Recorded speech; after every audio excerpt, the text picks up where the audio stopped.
दहेज, समाज क्या कहेगा। हमें तो आपकी बच्ची पसंद आ गई है। हमारे लड़के की कद काठी के हिसाब से देखे तो दोनों की जोड़ी बहुत अच्छी लगेगी। जैसा आप सही समझे। बेटा योगेश, तुम दोनों को अगर टाइम चाहिए तो आपस में अकेले में कुछ बात कर सकते हो। हम बाहर चले जाते हैं। जी पिताजी, जैसा आप कहें। योगेश और सविता को अकेले वक्त देकर सब वहां से चले जाते हैं। चाय कैसी लगी? चाय भी अच्छी लगी और आप भी। सच में? हाँ, मैंने तो फोटो देख के ही हाँ बोल दिया था। मुझे भी आप अच्छे लगे। आपको कुछ पूछना हो तो पूछ लीजिए, जैसे खाना बनाना आता है या नहीं, घर के क्या क्या काम कर लेती हूँ, वगैरह वगैरह। वो तो मेरी माँ आपकी माता जी से पूछ ही लेंगी, वो मेरा डिपार्टमेंट नहीं है। इधर योगेश और सविता जिंदगी भर का साथ जोड़ने की बात कर रहे थे। उधर सविता के पापा योगेश के पिताजी के सामने हाथ जोड़ के खड़े थे। देखिए, हमारा बेटा पढ़ा लिखा है, अच्छी नौकरी करता है।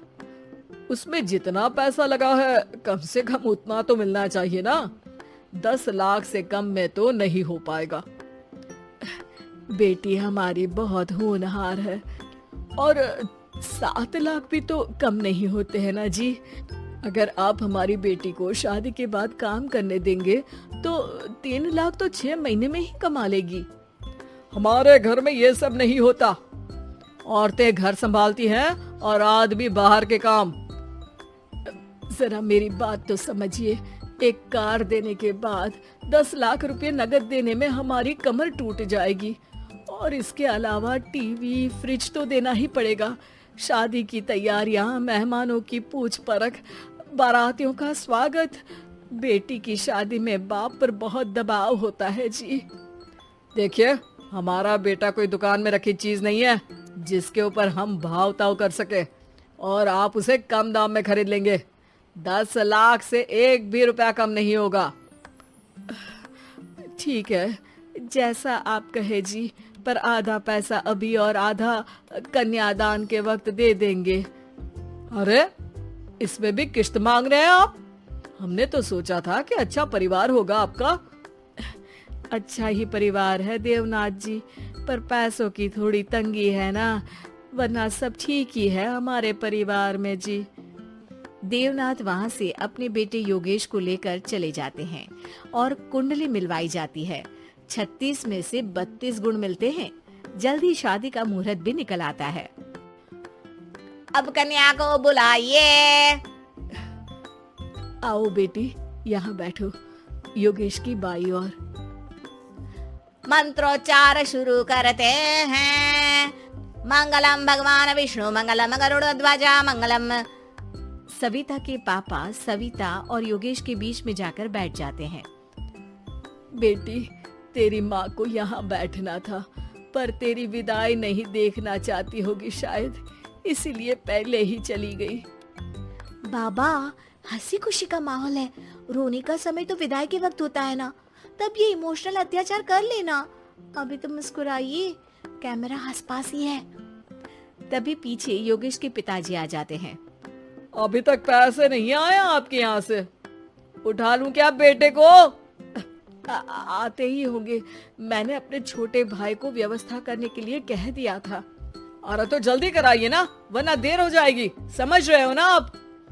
योगेश और सविता दोनों एक दूसरे की तरफ देखते हैं। सविता चाहती है कि योगेश कुछ बोले, पर योगेश अपना मुंह दूसरी तरफ फेर लेता है। पापा, कितने पैसे की बात की है आपने? अरे बेटी, तुझे इससे क्या मतलब? मेरी डील की है ना, तो मुझे तो पता ही होना चाहिए। कन्यादान की विधि शुरू करेंगे। तभी योगेश के पिता वापस वहां आ जाते हैं। पैसे देते हैं या बेटे को उठवा लूं? मैं आपके हाथ जोड़ता हूँ जी, थोड़ा सा इंतजार कर लीजिए। देवनाथ वहां से चले जाते हैं। तुम अपने पिताजी से कुछ कहते क्यों नहीं?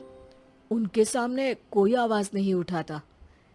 ऐसा नहीं है, कोई तो उठाएगा ही। तभी वहाँ सविता के चाचा एक बैग लेकर आते हैं और सविता के पापा को देते हुए कहते हैं, 9 लाख ही हुए। आत्माराम इशारा करके योगेश के पिता को वहाँ बुलाते हैं। क्या सिर्फ 9 लाख? बाकी 1 लाख कहाँ है? नहीं हो पाए जी, शादी के बाद कर देंगे। अरे आप बात से पलट रहे हैं, जल्दी से अभी के अभी पूरे पैसे लाइए वरना बेटे को उठाऊं क्या? देखिए मैं आपके पाँव पड़ता हूँ। रुक जाइए पापा, रिश्ते हाथ पकड़कर जोड़े जाते हैं, पांव पकड़कर नहीं। बेटी तू चुप रह। नहीं, ये कब से बस कह ही रहे हैं कि उठवा लूं, पर कोई उठ ही नहीं रहा। लो मैं ही उठ जाती हूँ। बेटा अपशगुन हुआ। दहेज लेना सबसे बड़ा अपशगुन है, पाप है, पाखंड है।